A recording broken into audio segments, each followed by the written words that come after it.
بسم اللہ الرحمن الرحیم الحمد للہ رب العالمین والعاقبۃ للمتقین والصلاة والسلام علی سید الانبیاء والمرسلین وعلی آلہ واصحابہ اجمعین اما بعد فقد قال اللہ تبارک وتعالی فی القرآن المجید والفرقان الحمید اعوذ باللہ من الشیطان الرجیم بسم اللہ الرحمن الرحیم الہاکم التکاثر حتی زرتم المقابر کلا سوف تعلمون ثم کلا سوف تعلمون وقال تعالی فی موضع آخر اعلموا انما الحیاة الدنیا لعب ولہو وزینة وتفاخر بینکم وتکاثر فی الاموال والاولاد كمثل غيث أعجب الكفار نباته ثم يهيج فتراه مصفرا ثم يكون حطاما وفي الآخرة عذاب شديد ومغفرة من الله ورضوان وما الحياة الدنيا إلا متاع الغرور صدق اللہ العظیم۔ میرے دینی اور ایمانی بھائیو، اللہ رب العزت نے مجھے اور آپ کو ایمان والے گھر میں پیدا فرما کر اس دنیا کا سب سے عظیم احسان یہی کیا ہے کہ مجھے اور آپ کو مسلمان بنایا۔ میرے بھائیوں، یہ دنیا ہے، ذمہ داری کا گھر ہے۔ یہاں جو بھی آتا ہے ایک ذمہ داری کو لے کر آتا ہے، اور اس دنیا میں آنے والے ہر شخص کو اپنی اس ذمہ داری میں کامیاب ہونا ہے۔ اللہ رب العزت کی طرف سے اعلان کیا گیا ہے کہ دنیا میں آنے والا شخص جو میری طرف سے دی ہوئی ذمہ داری کو پورا کرے گا، کل قیامت کے دن اس کے لیے کامیابی کا اعلان ہوگا، اور وہ شخص جو میری دی ہوئی ذمہ داری کے اندر کوتاہی کرے گا، اس کے لیے یہاں ہمیشہ ہمیش کے لیے کوتاہی اور ہمیشہ ہمیش کے لیے بربادی کا فیصلہ سنائی دے گا۔ میرے بھائیوں، ایمان کے بعد، کلمہ پڑھنے کے بعد میری اور آپ کی سب سے پہلی ذمہ داری یہی ہے کہ میں اور آپ اللہ کو راضی کرنے والے اعمال کریں، اور ان اعمال سے بچیں جس سے مجھے اور آپ کو اللہ نے اور ہم سب کے آقا تاجدار مدینہ محمد عربی صلی اللہ علیہ وسلم نے جن باتوں سے روکنے کا حکم فرمایا ہے۔ میرے بھائیوں، دنیا میں بہت سی طرح کے گناہ پائے جاتے ہیں، اور بہت سی ایسی چیزیں ہیں جس کی وجہ سے آدمی اپنے رب کو بھول گیا، اسلام کو بھول گیا، دینی تعلیم کو بھول گیا۔ لیکن سب سے بڑی چیز جس میں آدمی پڑھ کر، جس میں مشغول ہو کر، جس میں اپنے وقت کو برباد کر کے اس نے اللہ کو بھلایا ہو، اسلام کو بھلایا ہو، دین کی شریعت کو بھلایا ہو، تو میرے بھائیوں، وہ چیز جو ہے وہ دنیا کا انہماک ہے، مال کی لالچ ہے، مالدار بننے کی تمنا ہے، اور ایک دوسرے کے اوپر مال میں آگے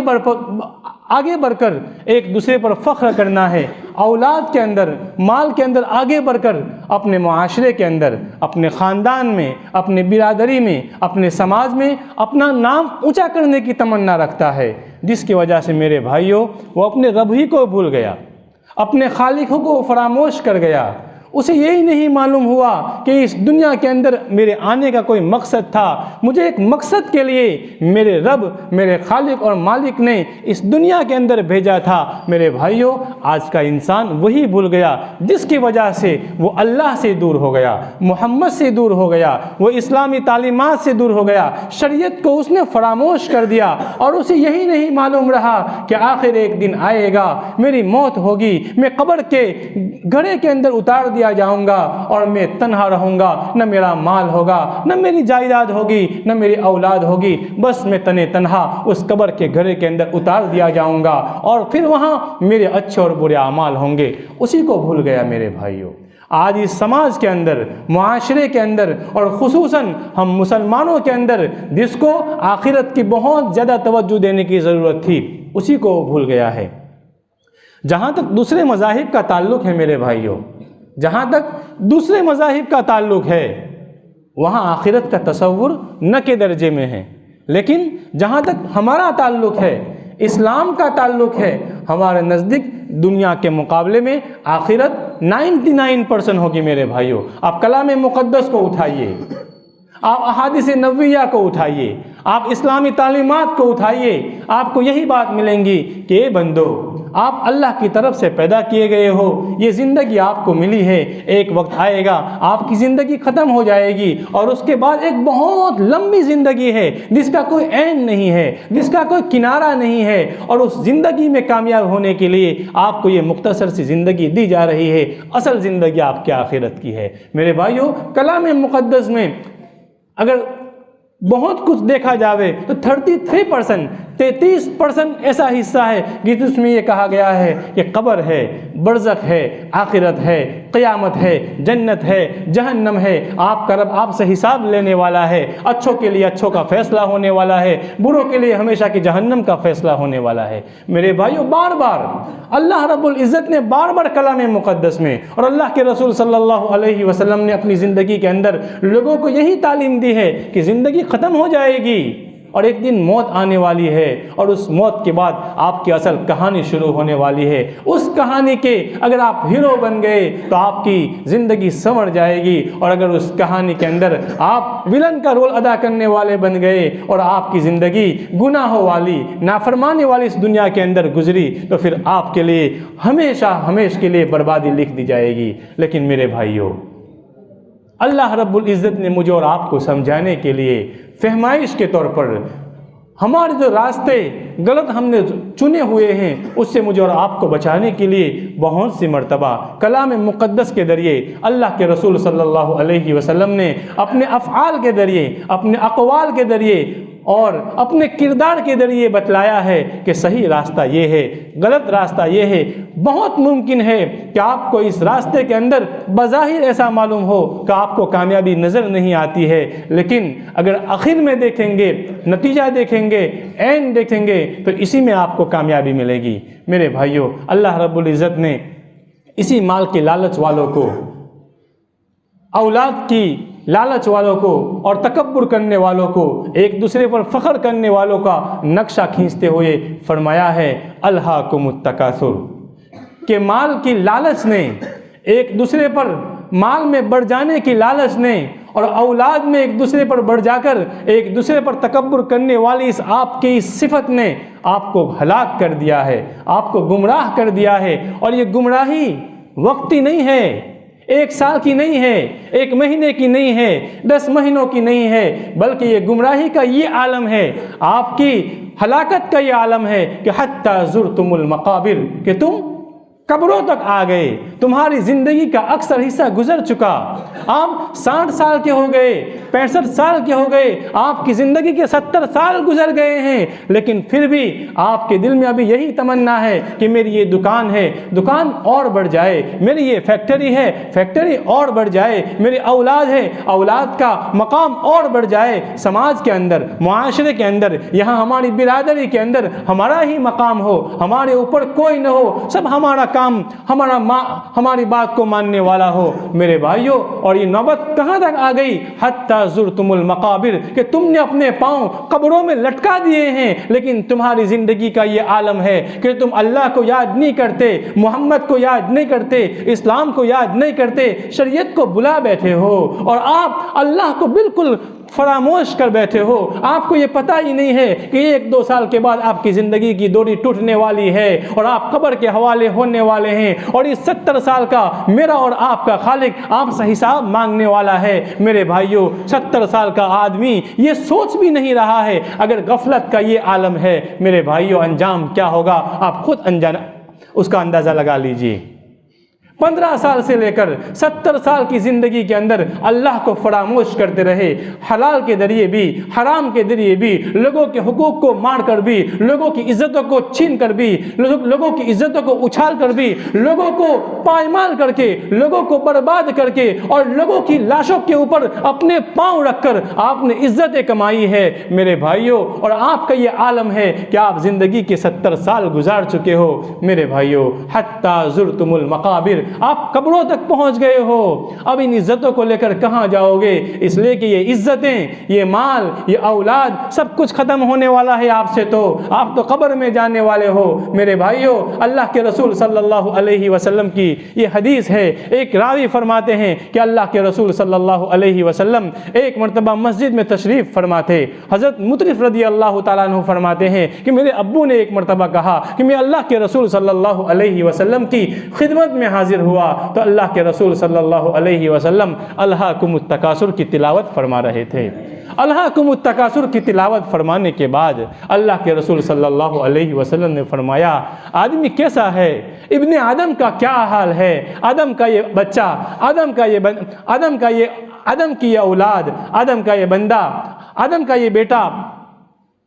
کیسی زندگی گزار رہا ہے کہ زندگی بھر کہتا ہے یہ میرا مال ہے، یہ میرا مال ہے، یہ میری دکان ہے، یہ میری فیکٹری ہے، جبکہ اس کا تو کچھ بھی نہیں ہے۔ اس کا تو صرف وہی ہے جو اس نے کھایا اور ختم ہو گیا، جو اس نے پہنا بوسیدہ ہو گیا، جو اس نے صدقہ کیا اور اللہ کے راستے میں خرچ کیا اور اس نے آخرت کے لیے جمع کر دیا، اس کے علاوہ جو بھی ہے وہ اس کا نہیں ہے۔ بعد میں آنے والے لوگ اس کے مستحق بن جائیں گے، اس کے مالک بن جائیں گے، لیکن پھر بھی ابن آدم کا یہ حال ہے کہ وہ اپنی ساری زندگی ایک ہی آواز لگاتا رہتا ہے، میرا مال، میرا مال، میری دکان۔ میرے بھائیوں، ایسے لوگوں کے لیے ہلاکت ہے، حتی زرتم المقابر، اور ایسے لوگوں کے لیے دوزخ کا فیصلہ ہوگا۔ میرے بھائیوں، اللہ کے رسول نے بھی کبھی کسی بندے کو یا امت کو، کسی بھی فرد کو یہ حکم نہیں دیا ہے کہ دنیا کمانا آپ کے لیے حرام ہے۔ دنیا کمائیے، دنیا کمانے کا کوئی اشکال نہیں۔ میرے بھائیوں، دنیا میں اس طرح مصروف ہو جانا،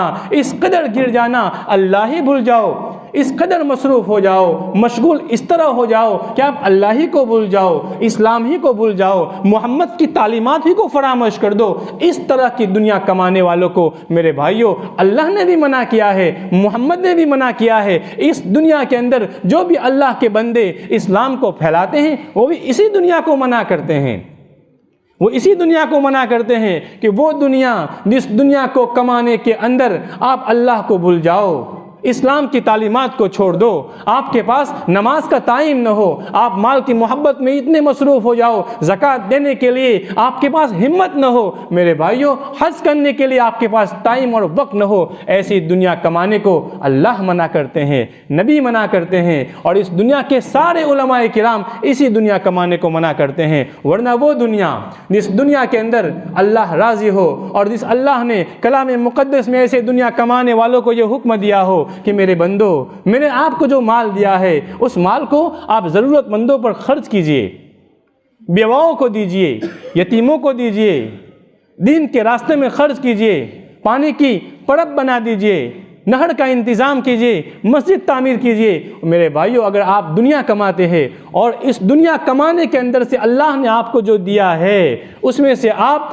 حلال طریقے سے کمانے کے بعد اللہ کا خیال رکھتے ہیں، اللہ کے دین کا خیال رکھتے ہیں، اللہ کے مجبور، بے کس، نادار، غریب مسلمانوں کا خیال رکھتے ہیں، ایسی دنیا کمانے والا بہت اچھا ہے۔ اسی لیے کسی نے کہا ما احسن الدین والدنیا اذا اجتمعا، کہ کتنا اچھا ہے دین بھی ہو اور دنیا بھی ہو جبکہ دونوں ساتھ میں جمع ہو جائے، اور وما اقبح الکفر والافلاس بالرجل، اور کتنا برا ہے وہ آدمی جو کفر کے اندر ہو، جو ضلالت کے اندر ہو اور وہ غریبی کے اندر بھی ہو، اس لیے کہ اس کی تو دنیا بھی تباہ ہو گئی اور آخرت بھی اس کی برباد ہونے والی ہے۔ میرے بھائیوں، ہمارا رب، ہمارا خالق، ہمارے نبی، ہمارے علماء، جتنے بھی لوگ ہیں وہ ایسی دنیا کو منع نہیں کرتے جس دنیا کے اندر اللہ بھی ہو، محمد بھی ہو، اسلام بھی ہو، شریعت بھی ہو، لوگوں کے حقوق بھی ہو، ایسی دنیا کا کوئی منع نہیں کرتا۔ میرے بھائیوں، صرف اسی دنیا کو منع کرتے ہیں جس دنیا کے اندر مشغول ہو کر، جس دنیا کے اندر مصروف ہو کر،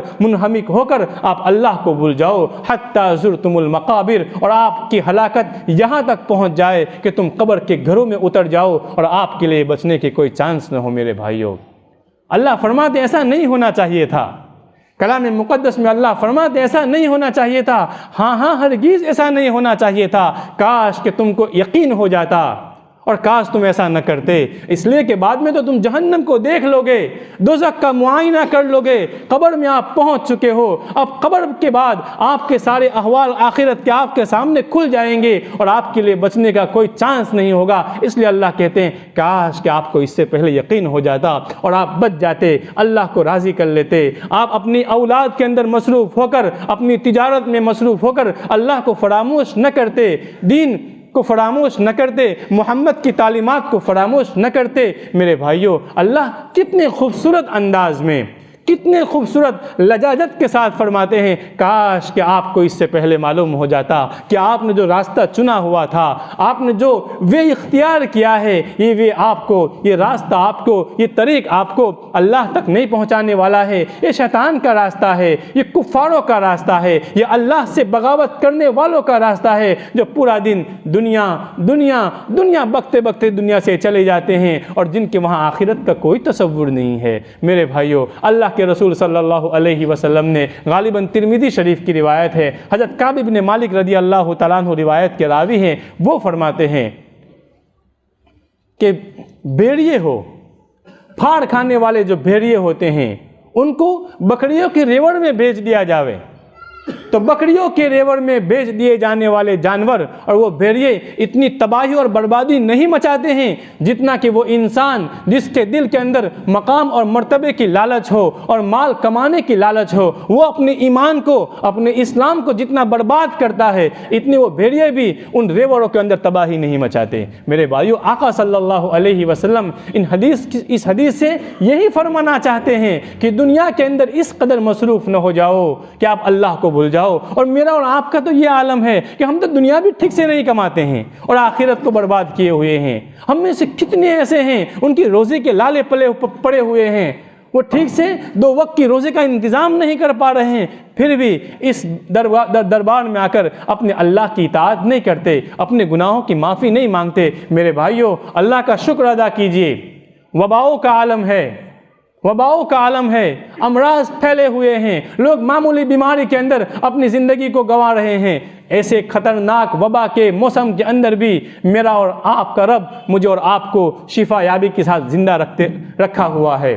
ہم بہت اچھے حالت میں ہیں میرے بھائیوں۔ دنیا میں لاکھوں کروڑوں ایسے انسان ہوں گے جو آپ کی طرح نہیں ہیں میرے بھائیوں، آپ کی طرح نہیں ہیں۔ لوگوں کے پاس کروڑوں کا انبار پڑا ہوا ہے لیکن ان کی اولاد پاگل ہے، وہ اس اولادوں کے چکر میں پھنسے ہوئے ہیں۔ لوگوں کے پاس بزنس کے انبار پڑے ہوئے ہیں لیکن ان کے اولاد اس قدر نافرمان ہیں میرے بھائیوں کہ وہ اپنی اس مال کو بچانے کے چکر میں ہیں۔ کہیں ایسا نہ ہو کہ ہماری لا علمی کے اندر ہمارے بچوں نے ہماری پراپرٹی اپنے نام کر لی، ہماری زندگی بھر کی کمائی یہ پانی میں چلی جائے گی۔ میرے بھائیو، اللہ کا شکر ادا کیجئے، آپ کو بہت اچھے حالت میں اللہ نے رکھا ہے۔ آپ اعضاء کے اعتبار سے اچھے ہیں، آپ کی آنکھیں سلامت ہے، آپ کے ہاتھ سلامت ہے۔ میرے بھائیو، زندگی کے اندر بلکہ دین کے ایک ایک پل کے اندر مجھے اور آپ کو اللہ کا شکر بجا لانا چاہیے۔ اور اسی آیت کریمہ میں میرے بھائیو، میرے اور آپ کے لیے سوچنے کی بات ہے، اللہ غفور الرحیم بھی ہے اور اللہ حساب لینے والا بھی ہے۔ نوجوانی کے عالم کے اندر یہ یاد رکھنا چاہیے کہ اللہ حساب لے گا، اور اب بوڑھے ہو چکے ہیں، اب زندگی کے بہت کم ایام باقی ہے، تو اپنی زندگی کو چھوڑیے، اس دربار میں آئیے اور اپنی پچھلی زندگی سے توبہ کر کے بچے کچھ جو ایام ہے اس کو صاف ستھری گزاریے۔ نوجوانوں کو یہ امید رکھنی چاہیے کہ میرا اللہ حساب لے گا، تاکہ اس کے سامنے اللہ کے عذاب کا استحضار ہو، گناہوں سے بچ جائے۔ جو بوڑھے لوگ ہیں وہ یہ امید رکھے ہمارا رب رحم کرنے والا ہے، معمولی نیکی پر معاف کر دیتا ہے۔ اب بچے کچھ جو ایام ہے وہ توبہ کے اندر، استغفار کے اندر صاف ستھری زندگی میں گزارے، اللہ ان کے لیے بھی راستہ کھول دے گا۔ میرے بھائیو، میں یہ کہہ رہا تھا کہ اللہ فرماتے ہیں اسی آیت کریمہ کی آخری آیت ہے ثم لتسألن یومئذ عن النعیم، کہ تم سے ضرور بھی ضرور اللہ نعمتوں کے بارے میں پوچھے گا، نعمتوں کے بارے میں آپ سے پوچھ ہوگی کہ ہم نے آپ کو آنکھیں دی تھی، ہاتھ دیے تھے، پاؤں دیے تھے، ہم نے آپ کے لیے روزی کا بہت خوبصورت انتظام کیا تھا، لوگ روزی کے لیے ترس رہے تھے، ہم نے اس وقت آپ کے پاس مال کے انبار لگا دیے تھے، بتلاؤ آپ نے ہمارا کیا حق ادا کیا؟ میرے بھائیوں، اسی آیت کریمہ کے اندر ایک بہت ہی زبردست اور عبرت کا ایک واقعہ اللہ کے رسول صلی اللہ علیہ وسلم کا لکھا ہوا ہے۔ اللہ کے رسول صلی اللہ علیہ وسلم ایک مرتبہ بھوک سے مجبور ہو گئے۔ بھوک کی شدت نے آپ کو گھر سے نکلنے پر مجبور کر دیا۔ آپ اپنے گھر سے باہر نکلتے ہیں، راستے کے اندر حضرت ابو بکر صدیق رضی اللہ تعالیٰ عنہ، حضرت عمر فاروق رضی اللہ تعالیٰ عنہ کی ملاقات ہوتی ہے۔ اللہ کے رسول صلی اللہ علیہ وسلم نے فرمایا کہ ابو بکر، عمر، کیا بات ہے، کس وجہ سے باہر گھوم رہے ہو؟ دونوں صحابہ نے کہا کہ اللہ کے رسول، بھوک کی شدت نے ہمیں باہر نکلنے پر مجبور کر دیا ہے، گھر میں کھانے کا کوئی انتظام نہیں ہے۔ میرے بھائیوں، صحابہ نے اللہ کے رسول سے پوچھا کہ آقا آپ کیوں نکلے ہو؟ آقا صلی اللہ علیہ وسلم نے کہا کہ میرا بھی آپ ہی کی طرح کا حال ہے، کھانے کا کوئی انتظام نہیں تھا، بھوک کی شدت نے گھر سے باہر نکلنے پر مجبور کر دیا۔ میرے بھائیوں، اللہ کے رسول صلی اللہ علیہ وسلم اپنے دونوں پیارے صحابہ کو لے کر ایک صحابی کے پاس پہنچتے ہیں۔ اللہ کے رسول صلی اللہ علیہ وسلم وہاں پہنچتے ہیں۔ وہ صحابی پانی بھرنے کے لیے باہر گئے ہوئے تھے۔ ان کے اہلیہ نے کہا کہ ابھی کام سے گئے ہیں، تھوڑی دیر کے اندر آ جائیں گے۔ میرے بھائیو، تھوڑی دیر کے بعد وہ صحابی تشریف لاتے ہیں۔ اللہ کے رسول صلی اللہ علیہ وسلم نے ان سے اپنا درد سنایا کہ ہم کھانے کی ضرورت کے لیے آپ کے گھر آئے ہیں۔ میرے بھائیو، اللہ کے رسول صلی اللہ علیہ وسلم کے اس صحابی نے اپنی سعادت سمجھتے ہوئے ان کے سامنے وہ کھانا پیش کیا، کھجور پیش کی، تر بھی، سوکھی بھی، اور پھر کھانے کا انتظام ہوا۔ میرے بھائیوں، اس وقت اللہ کے رسول صلی اللہ علیہ وسلم نے فرمایا کہ آپ جو یہ کھانا کھا رہے ہیں، اس کھانے کا اللہ آپ سے حساب لے گا۔ اندازہ لگائیے میرے بھائیوں کہ ایسی شدت کے اندر گھر سے نکلے تھے کہ گھر میں کھانے کا ایک لقمہ نہیں تھا، اور جب کھانا میسر ہوا اس وقت اللہ کے رسول صلی اللہ علیہ وسلم یہ فرما رہے ہیں کہ اے عمر، اے ابو بکر، اس کھانے کے متعلق آپ سے باس پرس ہوگی۔ اس وقت صحابہ نے تعجب کا اظہار بھی کیا تھا۔ کہنے کا مقصد میرے بھائیوں یہ ہے کہ اگر اتنی شدت کے عالم میں اگر روزی ملتی ہے، اس کے بارے میں سوال ہوگا تو مجھے اور آپ کو جو روزی بہت ہی آسانی سے ملتی ہے، ہم صبح میں نکلتے ہیں، شام میں گھر آ جاتے ہیں، اپنے لیے، اپنے بیوی بچوں کے لیے کھانے کا اچھا انتظام کر لیتے ہیں۔ میرے بھائیوں، یہ اللہ کا بہت بڑا کرم ہے۔ دنیا میں آپ دیکھ رہے ہیں، شہروں کے اندر لوگ روٹی کے لیے بھٹک رہے ہیں، ایک لقمے کے لیے ترس رہے ہیں۔ میرے بھائیوں، ایسے عالم میں اللہ نے مجھے اور آپ کو اس قدر نافرمانی کے باوجود کہ ہم اللہ کے حکموں کا سر عام النگھن کرتے ہیں، اللہ کے حکموں کا ہم سر عام النگھن کرتے ہیں اور اتنے احکام توڑتے ہیں میرے بھائیوں، جس کی کوئی حد نہیں ہے۔ ہم اتنے گنہگار ہو چکے ہیں میرے بھائیوں کہ ایک مرتبہ کسی اللہ والے سے کسی نے کہا کہ آخر یہ بزرگ، اللہ کی مدد کیوں نہیں آتی؟ ہم اللہ کا نام لیتے ہیں، نمازیں پڑھتے ہیں، روزہ رکھتے ہیں، اللہ کے سامنے اپنی پیشانی جھکاتے ہیں۔ اس بزرگ نے کہا کہ شکر کرو کہ پتھر نہیں برستے ہیں، میرے اور آپ کے جو کام ہیں وہ مدد والے نہیں ہیں، پتھر برسانے والے ہم کام کرتے ہیں۔ میرے بھائیوں، اللہ کا شکر ادا کیجئے، اللہ نے مجھے اور آپ کو ابھی بھی اچھی حالت میں رکھا ہے، اور اس اچھی حالت کا سب سے بڑا شکر میرے بھائیوں اس وقت یہ ہوگا کہ ہم اس دنیا کے اندر اس قدر گرفتار نہ ہو جائے کہ رب کو بھول جاوے، محمد کو بھول جاوے، شریعت کو بھول جاوے، اور اس قدر بھول جائے میرے بھائیوں کہ میرا اور آپ کے لیے کل قیامت کے میدان میں، قبر میں، حشر میں، برزخ میں یہ اعلان ہو کہ آپ ناکام ہو گئے۔ میرے بھائیوں، دنیا کی ناکامی، دنیا میں تھوڑا سا رزق مل جانا، دنیا کے اندر چھوٹے سے گھر میں رہ لینا، یہ بہت آسان ہے، اس کے مقابلے میں کہ آخرت کے اندر میرے بھائیوں یہ میرا اور آپ کے بارے میں یہ اعلان ہو کہ ہم اس دنیا کی زندگی میں فیل ہو گئے، اور یہ جو آخرت کی زندگی ہے اس میں آپ کے لیے اب راحت کی کوئی گنجائش نہیں۔ میرے بھائیوں، یہ میرے اور آپ کے لیے سب سے بڑی ہار ہوگی، اور اس وقت مجھ سے، آپ سے سب سے بڑی چیز جو چھوٹ گئی ہے وہ یہی چھوٹ گئی ہے کہ ہم موت کو بھول گئے۔ میرے بھائیوں، اگر موت کا استحضار ہو نا کہ موت آنے والی ہے، اور ہم ہزاروں لوگوں کو میرے بھائیوں اپنے کندھوں پر ہم نے قبرستان پہنچایا ہے، یہی میری اور آپ کی عبرت کے لیے کافی ہے کہ آج ان کی باری ہے، کل ہمارا نام پکارا جائے گا۔ میرے بھائیوں، اللہ رب العزت سے دعا کرتے ہیں اللہ دنیا میں بسنے والے تمام مسلمانوں کو موت کا استحضار نصیب فرمائے، اور ایسا استحضار میرے بھائیوں کہ استحضار کے بدلے بندہ گناہ کرنے سے بچ جائے، اللہ کے حکموں کو توڑنے سے بچ جائے، نماز پڑھنے والا ہو جائے، روزہ رکھنے والا ہو جائے، جائے، تلاوت کرنے والا ہو جائے اور سارے وہ کام کرنے والا بن جائے جس سے رب راضی ہو جائے، اور ان تمام کاموں سے اپنے آپ کو بچانے والا ہو جائے جس سے اللہ نے منع کیا ہے اور جن کاموں کے نہ کرنے سے اللہ راضی ہوتا ہے۔ وآخر دعوانا ان الحمد للہ رب العالمین۔